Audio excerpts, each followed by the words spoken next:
Several legislators are hoping that the Aquino administration will continue to pursue its anti-poverty measures.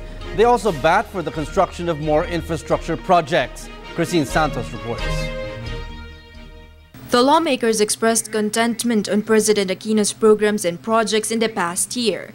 They are hoping his administration will continue upholding programs that will benefit the less fortunate, especially with regards to the infrastructure sector, which will create jobs. More or less encourage the foreign manufacturers in the economic zones not to go to Manila but to go to Batangas. Very simple. Make the Batangas port competitive and of global standard. Make them put a new highway towards the port. Maybe it will cost an extra billion, but at least far from the 2 billion a day that we lose in economic traffic. So matapos lang yung airport, ports, and all infra leading to the hubs.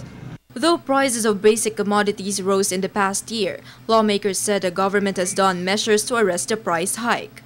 Pag-develop ng employment, katulad ng pag-support sa micro, small, and medium enterprises na napakarami niyan sa ating bansa at kailangan nilang tulong para makapagbigay ng employment sa mga tao at saka hanap buhay.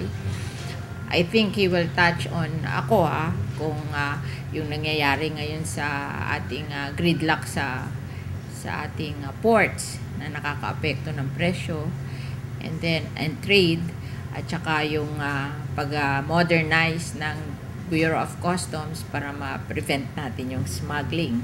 The lawmakers were also expecting a resolve to the controversial Disbursement Acceleration Program issue, as well as the administration's support to the Judicial Development Fund probe.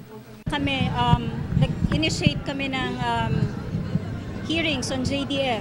So even the other agencies, kailangan malinis natin yan. We will work hand in hand with the President, the last remaining 2 years niya. Madami. And I don't want to preempt because we're going to have hearings. So hopefully the Chief Justice will, paunlakan niya ang aming imbitasyon. Kahit tanungin nyo sino man yung mga nagtutulak na impeachment, kung anong krimen na ginawa ni Presidente, kung nagnakaw yung ating Presidente, hindi nila masasabi. So talagang kung walang masasabing krimen, di propaganda lang po ito.